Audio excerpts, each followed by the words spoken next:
Là, salatu salam ala rasulillah sallallahu alayhi wa sallam. On avait dit qu'on va étudier, on va dire, la jurisprudence suivant le madhab al-Hanabila, c'est-à-dire suivant l'école, c'est-à-dire Hanbalite. Et on va se baser sur un épître qui est connu dans l'école Hanbalite qui s'appelle Zad al-Mustaqni' fi ikhtisar al-Muqni'. Zad al-Mustaqni' fi ikhtisar al-Muqni'. Donc c'est un épître qui est le résumé d'un plus grand livre qui s'appelle Al-Muqni' de Ibn Qudama al-Maqdisi. Donc c'est un épître qui est étudié chez tous les étudiants dans la science qui commencent à étudier la jurisprudence et dans le madhab al-Hanabila. Donc nous on va étudier cet épître-là. Donc c'est suivant le madhab al-Hanbalite. On ne va pas trop rentrer dans les divergences parce que le but c'est pas de rentrer dans les divergences et s'étendre dans les autres avis des autres écoles, sinon on va être perdu. Donc déjà comprendre la vie du madhab al-Hanbali, et quand il y a des divergences qui sont assez solides ou importantes, c'est-à-dire on les mentionnera. On mentionnera que dans ce point-là, il y a une divergence déjà dans le madhab en lui-même, et aussi il y a une divergence dans les autres écoles pour que toi au moins tu saches qu'il existe la divergence dans cette question-là. Donc comme on sait, on a dit que la divergence ne rentre pas dans al-masail al-qat'iyya, donc elle ne rentre pas dans les questions formelles où on a un texte clair. Bien sûr, la divergence ça va entrer dans les questions où justement on n'a pas un texte clair, ou bien où on a un hadith dont l'authenticité est discutée, etc. Donc là, chaque madhab va avoir une méthodologie pour argumenter, d'accord? Donc nous on va commencer par le madhab al-Hanabila. Donc bien sûr, comme tout chapitre, tout livre qui traite de la jurisprudence, c'est toujours le premier sujet dont on traite, c'est ce qui touche à la prière. C'est normal. Et après, al-shahada, shahadatan, c'est-à-dire après les deux piliers de l'islam, les premiers piliers de l'islam, les deux attestations, s'il vient directement l'obligation c'est-à-dire la prière. Bien sûr, donc, avant de commencer la prière, il faut faire quelque chose. Il faut se purifier. On ne rentre pas dans la prière directement. Donc c'est pour cela que le premier chapitre qui va être traité, c'est Kitabu at-Tahara, c'est-à-dire le chapitre de la purification. Car cela est une condition de validité de la prière. C'est une condition de la validité de la prière. Donc at-Tahara, qu'on peut traduire par la purification en français. Mais at-Tahara, si on le définit dans la langue arabe, cela signifie an-nadafa. An-nadafa, c'est-à-dire la propreté. La propreté. Ça, c'est dans la langue arabe. Ce mot-là, il veut dire an-nadafa. Mais dans le terme, c'est-à-dire dans le terme juridique, c'est-à-dire dans la définition juridique, at-Tahara, il a une définition spécifique. Dans Sharia, quand on parle de Tahara, il a une définition spécifique. D'accord? C'est quoi Tahara? Là, il faut bien comprendre. Quand on parle de Tahara, dans le fiqh, c'est trois choses. Trois choses, ça comprend trois choses. Tahara. Trois choses. C'est quoi ces trois choses? Irtifa'ul hadath. Irtifa'ul hadath. وما في معناه وزوال الخبث. ارتفاع الحدث وما في معناه وزوال الخبث.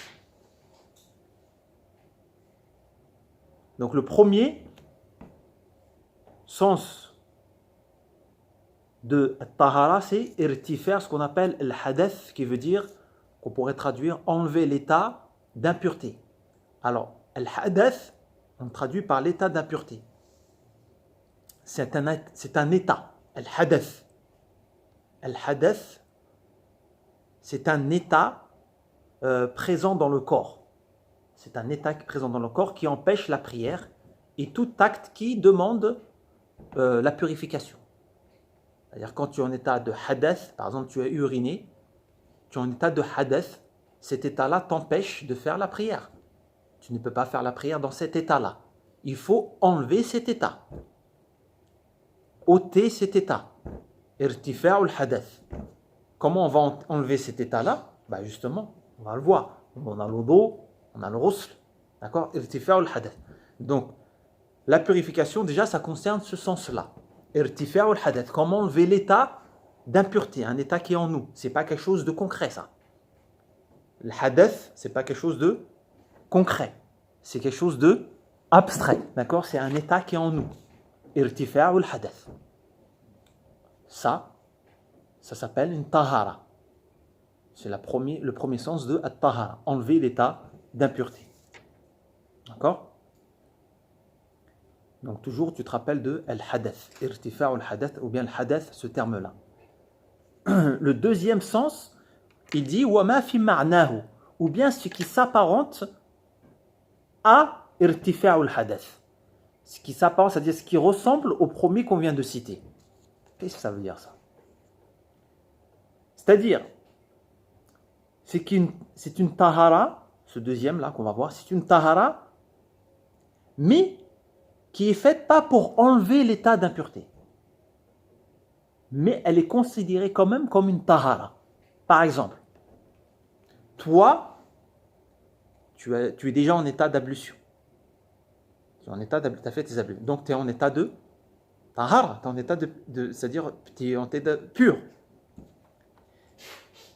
Il approche par exemple l'heure de la prière, tu veux refaire l'odo pour la prière. C'est recommandé, c'est bien, tu as des récompenses. Tu refais l'odo pour la prière. L'odo que tu vas faire, est-ce que c'est pour enlever l'état d'impureté? C'est pas pour enlever l'état d'impureté. Puisque tu l'as déjà enlevé avec le premier odo. Donc tu refais, c'est-à-dire le fait de refaire cela, on l'appelle quand même tahara. Mais ce n'est pas le tahara dans le premier sens. C'est pour ça qu'il dit ici wama fi ma'na, c'est-à-dire ce qui se ressemble à une tahara. D'accord?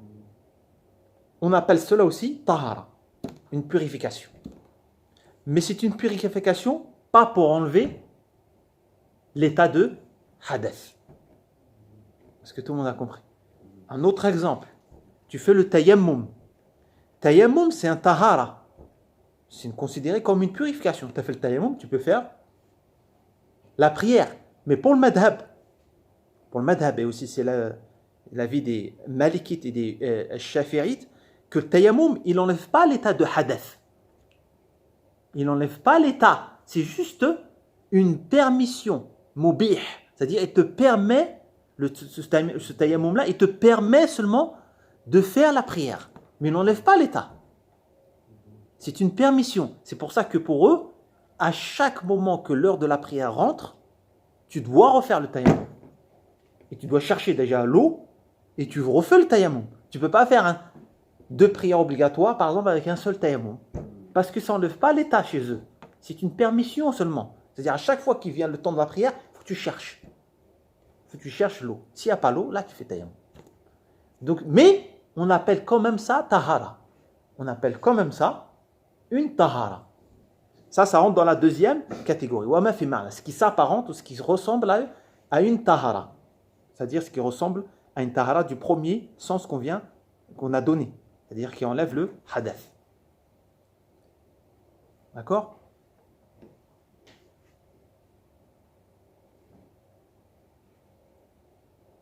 Ou quelqu'un, par exemple, qui est aussi, un autre exemple, quelqu'un qui, c'est-à-dire touché par une sortie d'urine continue. C'est-à-dire que l'urine sort en continu. Un malade, c'est quelqu'un qui est malade. C'est-à-dire, en continu, l'urine sort de lui. Ou bien le sang, ça peut arriver aussi, l'hémorragie pour les femmes. C'est-à-dire que le sang sort en continu. Donc, comment on doit faire ces gens-là? Ils attendent l'entrée de la prière. Ils doivent faire les ablutions et prier malgré que c'est-à-dire l'urine continue ou bien le sang continue à écouler. Et bien, ils continuent à prier comme ça. Parce que eux, c'est-à-dire c'est une exception.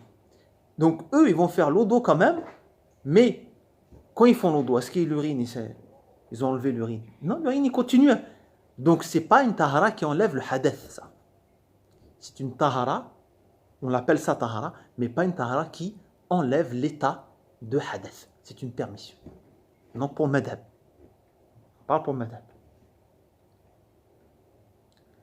Donc le premier sens, c'est de at-tahara, c'est irtifa al-hadath, enlever l'état de hadath, soit par l'eau d'eau, soit par exemple le ghusl. Le deuxième sens de tahara, c'est ce qui s'apparente, ce qui ressemble au premier, c'est-à-dire c'est une purification, mais pas pour enlever l'état d'impureté. Le troisième sens maintenant, que tout le monde connaît sûrement, c'est zawal ou al-khabath. Zawal, éliminer le khabath, ou l'élimination de l'khabath. C'est-à-dire éliminer al-khabath ou al-najis, c'est-à-dire c'est al-najasa, c'est-à-dire c'est l'impureté. C'est l'impureté, enlever l'impureté, éliminer l'impureté. D'où? Du vêtement, ou l'endroit où tu pries la terre, ou bien du corps, ou bien du corps, de ton corps, avec l'eau bien sûr, pour le madhab. Donc enlever ce khabath, on l'appelle khabath. La khabath c'est un najasa, c'est-à-dire l'impureté. On l'appelle l'impureté. Pourquoi ici il a dit l'auteur zawalul khabath? Il a dit l'élimination de l'impureté. Pourquoi? Parce que peu importe comment elle a éliminé l'impureté, peu importe comment l'impureté a été éliminée, à condition que ça soit avec l'eau, peu importe comment l'impureté elle a été éliminée, cela suffit. Il n'y a pas besoin d'une intervention, c'est-à-dire que toi tu le fasses toi-même. Par exemple, s'il y a de l'urine qui est tombée dans un endroit, il y a de l'urine dans un endroit sur de la terre, la pluie est tombée, donc c'est plus à nettoyer l'endroit, donc c'est pur. Malgré que toi tu es pas intervenu, mais ça a été fait naturellement. Mais du moment que l'endroit a été purifié, l'impureté elle est éliminée, cela suffit. Mais pour le madhab, l'impureté ne peut être éliminée qu'avec l'eau. On ne peut pas, c'est-à-dire éliminer une impureté avec un autre corps. Un autre corps. En frottant seulement par exemple. Non, il faut absolument recourir à l'eau. Ça, on y reviendra. D'accord? Al-najasa, c'est quoi? C'est donc l'impureté. Al-najasa, c'est l'impureté. Bien sûr, on parle de najasa, il y a deux najasa dans la jurisprudence. On a al-najasa al-tari'a ou al-najasa al-hukmiya. Al-najasa al-tari'a, c'est l'impureté c'est-à-dire qui touche un corps qui est à la base pure, par exemple ton corps, ou ton vêtement, ou l'endroit. Ça, tu peux l'éliminer. Mais il y a un autre type de najasa qu'on appelle najasa al-hukmiya. C'est-à-dire c'est le corps lui-même qui est impur, tu peux pas, c'est-à-dire le purifier cette chose-là. Par exemple, tu dis le kalb, c'est-à-dire le chien, il a un najis dans le madhab, tu peux pas, c'est-à-dire le purifier. Tu vas le mettre dans l'eau, tu vas dire je vais le purifier. Tu peux pas le purifier. Il restera impur. D'accord? Najasa hukmiya. Ça c'est najasa hukmiya. Donc voilà la définition de at-tahara. Donc on a dit qu'on ne peut, c'est-à-dire purifier qu'avec l'eau. Maintenant, qu'est-ce qu'on doit voir, c'est quelle est l'eau qui peut, c'est-à-dire qu'on peut utiliser pour enlever l'impureté. C'est ça maintenant le sujet qu'on va parler. Quelle est l'eau qu'on peut utiliser pour purifier? Ou n'importe quelle eau. Non, c'est pas n'importe quelle. Il y a des règles dans ça. Alors, pour savoir où on va aller c'est-à-dire dans la discussion, il faut savoir que al-miyah thalathatun. Il y a 3 types d'eau. Dans le madhab, il y a 3 types d'eau. On ne sort pas de ces 3 types-là. Donc ça, il faut se souvenir. 3 types d'eau. Le premier, tahour. On dit tahour en arabe. Mais comment on va le traduire, nous, en français, comment on va le traduire? On va dire pure et purifiante. Qu'est-ce que ça veut dire ça? C'est-à-dire qui est pure et qui est valable pour les ablutions. Pourquoi? Parce qu'il y a la deuxième catégorie, c'est quoi? C'est qui est tahir, c'est-à-dire qui est pur, mais qui n'est pas valable pour les ablutions. C'est-à-dire pure et purifiante. C'est-à-dire pure, tu peux le consommer pour la boisson, pour tout, tu peux le consommer. Mais pour l'eau d'eau, c'est-à-dire enlever la purification, pour enlever l'état de hadath ou bien zawal ou le khabath, tu ne peux pas utiliser cette eau-là. D'accord? Par exemple, une eau, tu l'as mélangée avec c'est-à-dire du safran, tu l'as mélangée avec du savon, c'est-à-dire, mais vraiment tu l'as mélangée, jusqu'à que ça a changé vraiment la couleur. Cette eau-là, elle est pure, mais elle n'est pas purifiante. L'eau, tu as mis, je sais pas, du thé dedans. Ou tu as chauffé du thé. Cette eau-là, elle est pure? Oui, tu as mis du thé dans l'eau, tu l'as chauffé. C'est devenu, l'eau, elle s'est mélangée avec le thé. C'est pur ou non? C'est pas pur. C'est pur. Tahir. C'est pur, tu peux le consommer. D'accord, c'est pas impur. Impur, c'est que tu ne bois pas. Impur, c'est mélangé par exemple avec une impureté. Et ça a changé ses caractéristiques, d'accord? Mais là, le thé là, c'est pur. Mais est-ce que tu vas faire l'eau d'eau avec? D'accord, donc ça veut dire ça c'est tahir. Donc on revient. La première catégorie c'est tahour. Tahour, c'est-à-dire pure et purifiante. Pure, je peux le consommer. Et en plus, purifiante, c'est-à-dire que je peux l'utiliser pour les ablutions, le ghusl et enlever les impuretés. La deuxième, qu'on verra plus tard, c'est at-tahir. Donc at-tahir, c'est pur. On l'appelle tahir, pur, mais non purifiante, comme l'exemple du thé, on a dit. Mélanger l'eau mélanger avec du thé. Mélanger avec quelque chose qui est pur. D'accord, qui a changé son odeur, qui a changé son goût, qui a changé, c'est-à-dire sa couleur. On dit qu'elle est tahir, mais tu ne peux pas l'utiliser pour les ablutions, cette eau-là. C'est ça qu'on va détailler après. Et la troisième catégorie d'eau qu'on va voir, c'est an-najis. An-najis, c'est-à-dire l'eau impure. Là, c'est clair. Non seulement tu ne peux pas c'est-à-dire l'utiliser, consommer, et aussi, tu ne peux pas, quoi? C'est-à-dire l'utiliser aussi pour les ablutions et le ghusl et enlever les impuretés. Impur, c'est ça? La troisième, on dit impur. Najis, pur. Donc, premier, pur et purifiant. Deuxième, c'est-à-dire tahor. Deuxième, tahir. Tahir, c'est-à-dire pur seulement. Et la troisième catégorie, c'est najis. Maintenant, on va voir quelles sont les eaux qui vont entrer dans ces trois catégories-là. C'est quoi les eaux qui vont entrer dans ces trois catégories-là?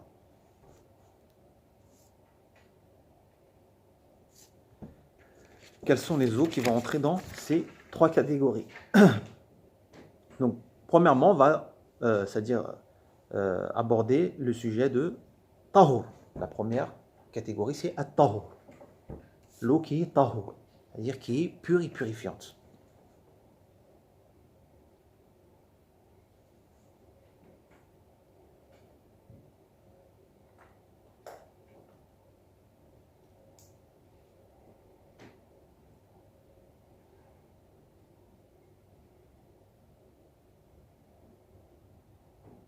L'eau pure et purifiante, on peut aussi la partager entre deux catégories.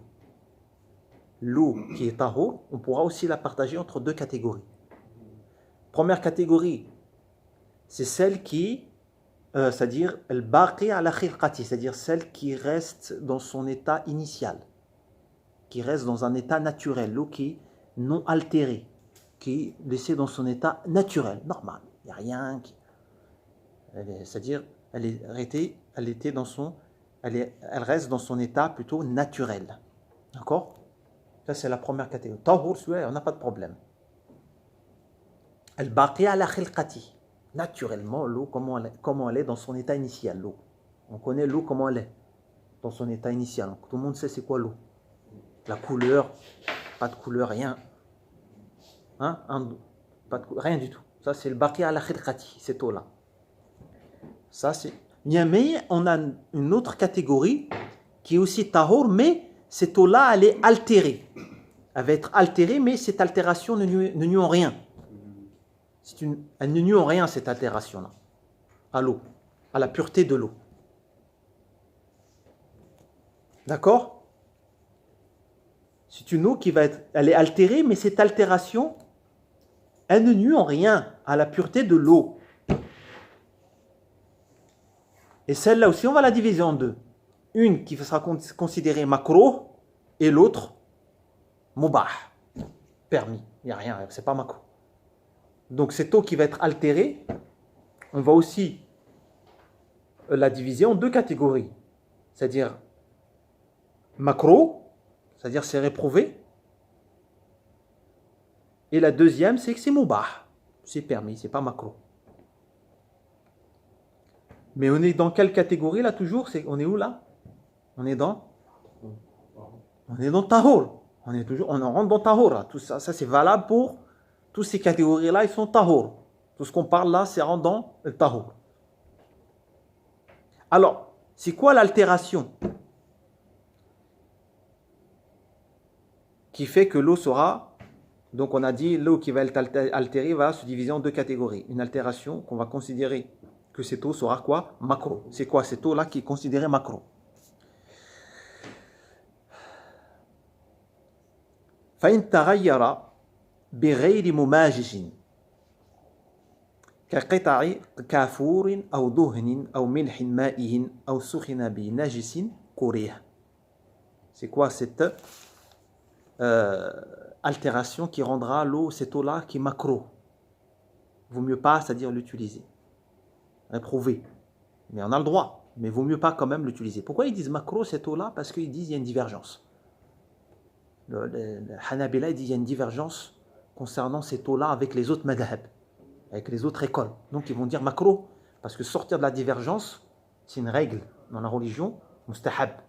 Toujours quand il y a une divergence, sortir de la divergence, c'est toujours recommandé dans la religion. Toujours. Sortir de la divergence, c'est toujours recommandé. Alors, premièrement, c'est quoi cette eau qui est altérée? C'est une eau qui va être altérée par... on va dire, il donne exemple ici du camphre. Du camphre, c'est un type de parfum, mais en morceaux. C'est-à-dire, c'est quelque chose qui est solide. Donc, en introduisant dans l'eau du camphre, en morceaux par exemple, le goût et l'odeur, il va changer. D'accord?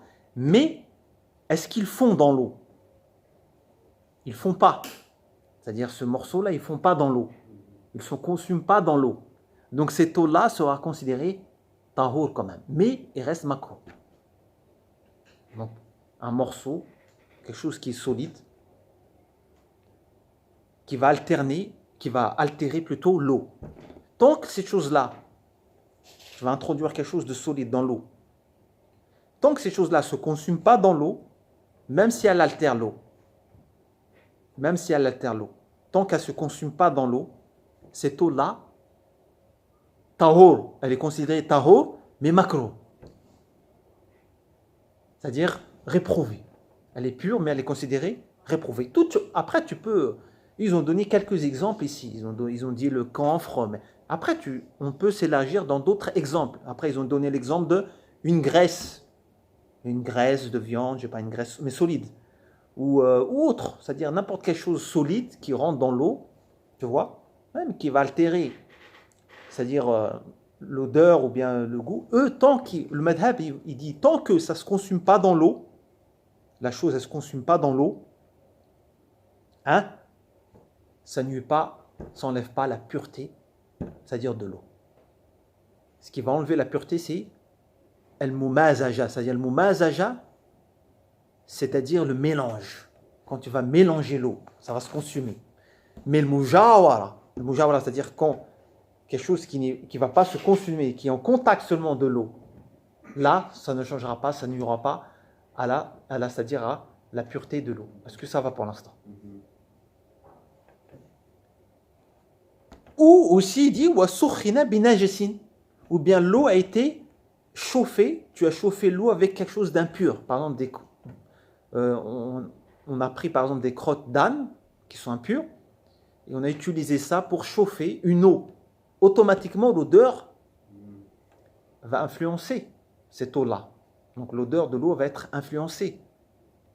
Mais ça ne nuit en rien à la pureté d'eau. Mais ça reste quand même makro en madhab. Il vaut mieux pas utiliser ça quand même. Il ne faut pas utiliser cela. Pourquoi? Parce qu'il y a quand même une altération. D'accord? Et il y a un khilaf. Il y a une divergence.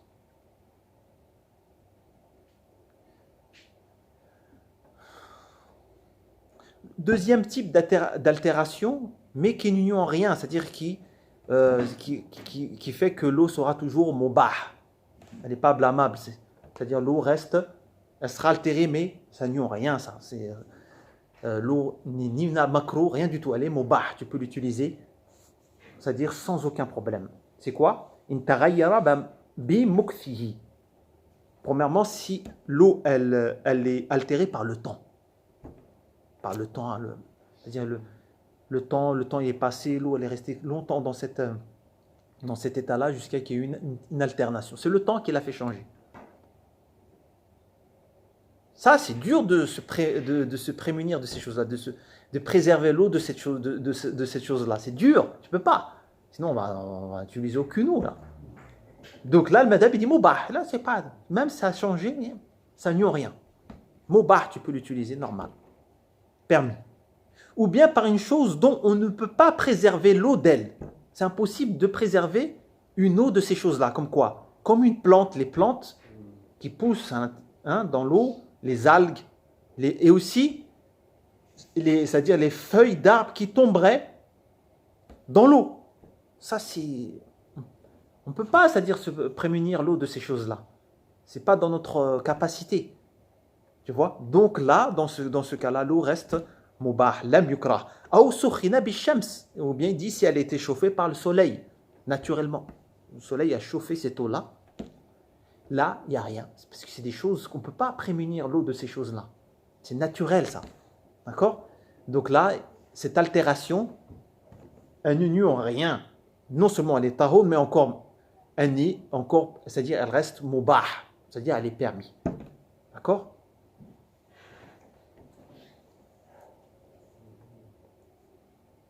Est-ce que ça va pour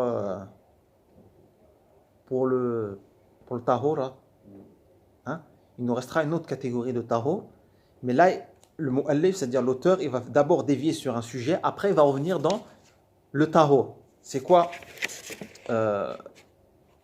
qu'il va citer? C'est إذا استعمل في طهارة مستحبة كتجديد وضوء وغسل جمعة وغسلة ثانية وثالثة كره.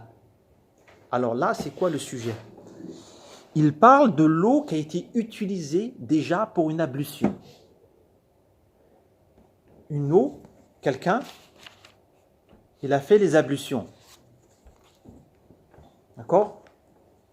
L'eau qui, c'est-à-dire il a lavé ses membres, l'eau qui a découlé de ces membres-là. L'eau qui est découlée de ses membres. Donc cette eau-là, par exemple, il a fait l'eau d'eau dans un autre récipient. Il a lavé les membres et l'eau qui, sur ses membres, ont découlé dans ce récipient-là. Donc cette eau-là, elle a été utilisée. Déjà pour faire quoi? D'accord, elle a été utilisée pour enlever déjà un état de hadath. Et bien pour le madhab, tu ne peux pas l'utiliser pour enlever un autre état de hadath.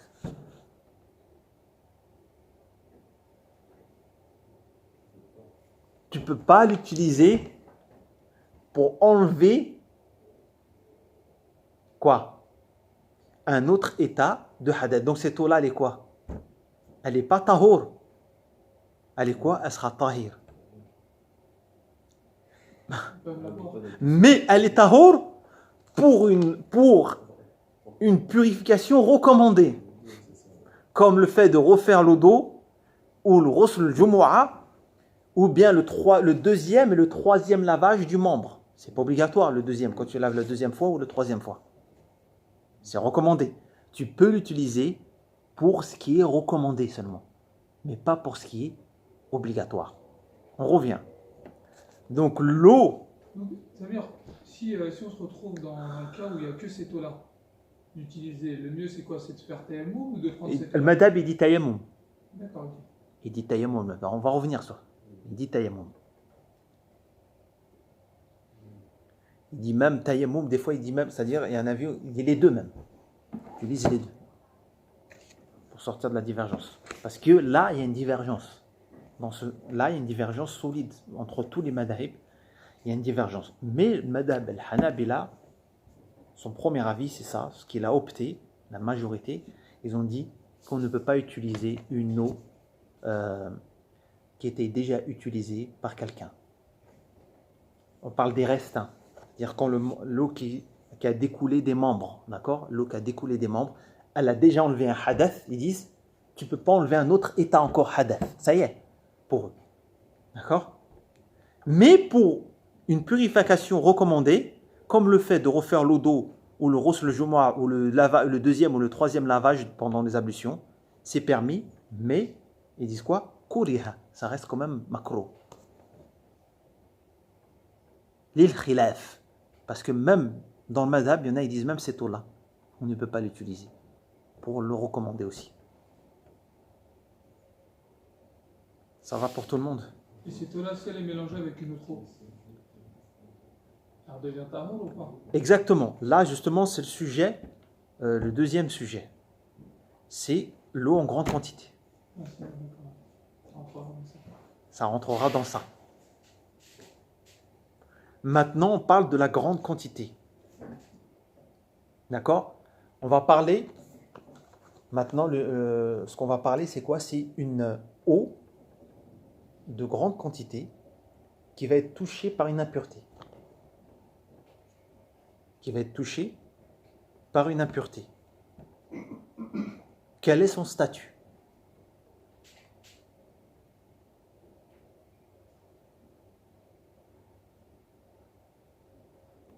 Quel est son statut?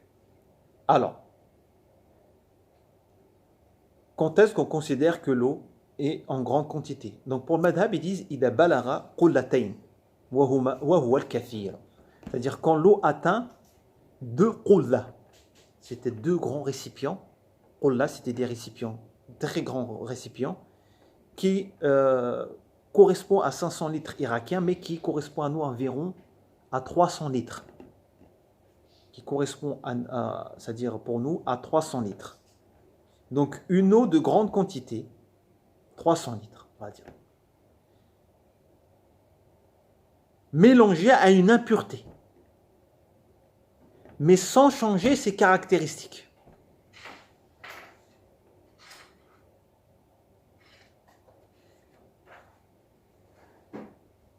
Une eau de grande quantité, 300 litres, une urine, c'est-à-dire, pas l'urine, parce qu'on va voir, il y a une divergence sur ça, du sang, hein, c'est-à-dire une impureté qui va toucher, c'est-à-dire cette grande quantité d'eau,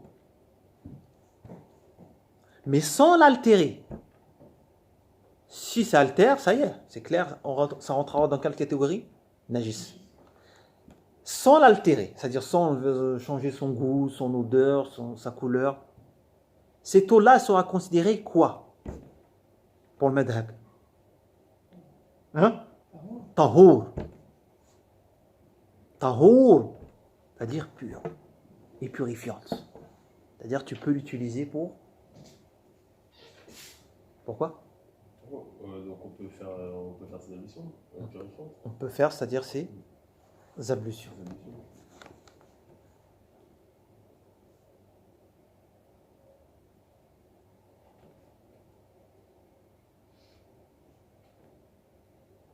Donc ça c'est donc une autre grande quantité touchée par exemple une goutte de sang, enfin un peu de sang.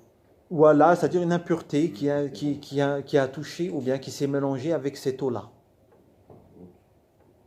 Cette eau qui est en grande quantité, mais qui ne l'a pas altérée, qui n'a pas changé les caractéristiques de cette eau-là. Cette eau sera considérée quoi? Tahour.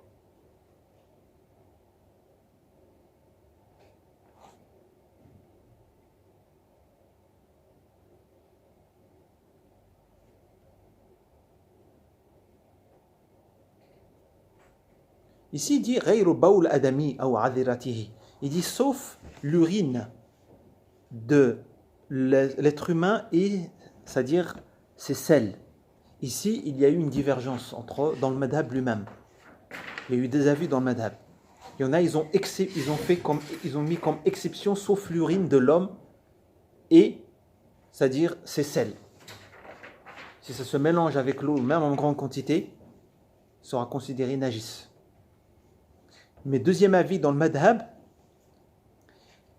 on ne fait pas de distinction entre toutes les impuretés. Toutes les impuretés, c'est la même chose. Ça, c'est le madhab des derniers hanbalites. Ou al-adhar, c'est l'avis qui est le plus proche, le plus correct. Donc le deuxième avis, c'est mieux. C'est quoi? C'est de retenir que quoi? Que toutes les impuretés sont pareilles. On ne fait pas de distinction entre toutes les impuretés. Donc, comme on a une grande quantité d'eau, c'est-à-dire 300 litres, et une impureté, n'importe quelle impureté à tout, c'est-à-dire c'est mélangé à cette eau-là, sans changer ses caractéristiques, cette eau-là sera considérée quoi? Tahur. D'accord? Elle sera considérée tahur.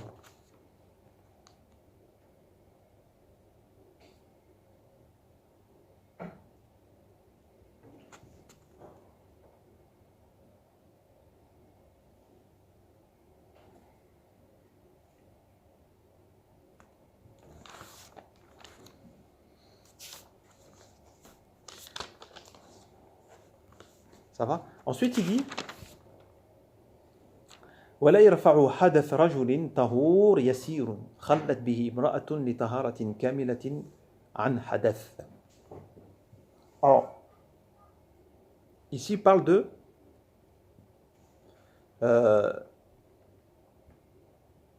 une femme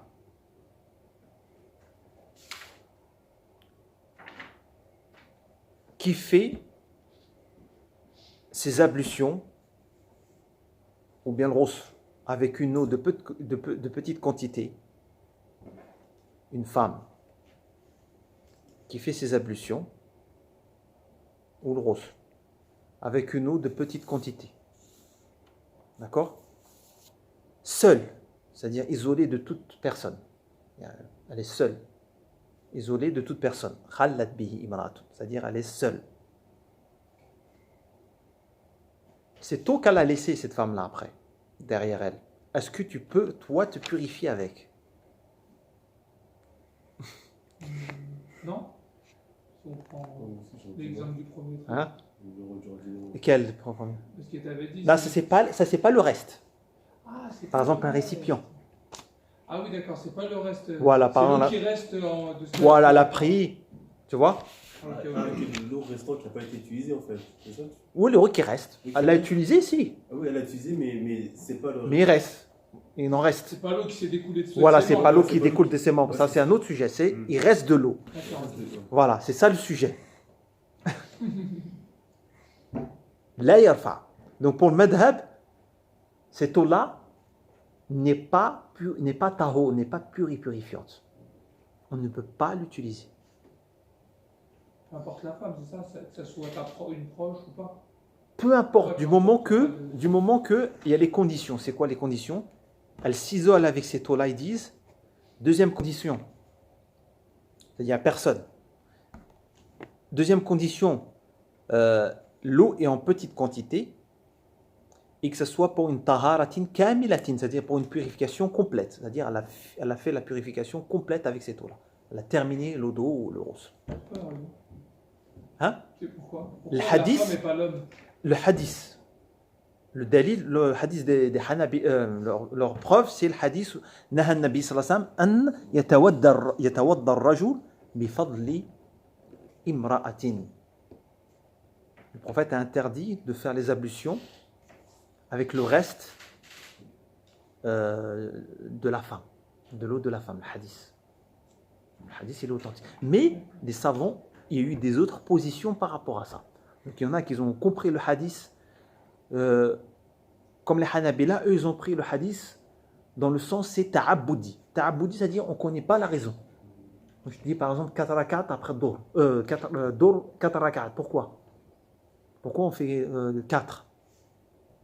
Il n'y a pas de ta'abboud ici. Allah il a décidé comme ça, ce hukm-là, il n'a pas une raison, on ne peut pas le comprendre avec la raison. Le déduire avec la raison, la sabab, c'est-à-dire la cause. On ne peut pas le déduire avec la raison.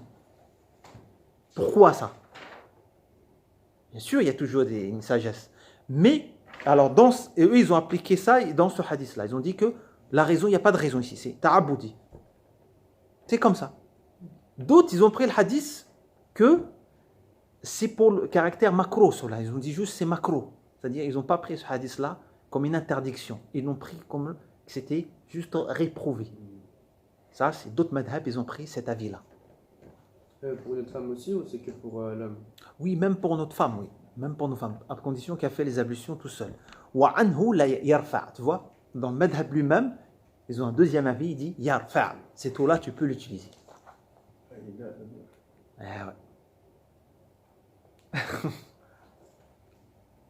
Donc, dans le deuxième avis, dans le madhab, yarfa' le hadath. Et là, tu rejoins le jumhur. Tu rejoins la majorité des savants dans cet avis-là. Juste là, on ne rentre pas trop dans c'est-à-dire, on ne va pas rentrer trop dans les divergences, mais on cite comme ça. On cite qu'il y a une divergence. Mais on comprend le madhab. Il faut qu'on comprenne le madhab. On comprend le madhab des Hanbalites dans ces questions-là. Est-ce que ça va? Alors donc en fait... On va, c'est-à-dire... Ouais, tu as une question d'abord. Oui, en fait, l'eau, d'après Lévi, donc cette eau-là, elle est tahir, c'est ça? Exactement, elle sera considérée tahir, mais pas tahour. C'est ça. Et l'autre deuxième avis, tahour, ça rentre dans tahour alors. C'est ça, donc un deuxième. Ok. Voilà, le deuxième avis dans le madhab lui-même. Là, la divergence, elle est solide. La divergence, elle est, c'est-à-dire solide. D'accord?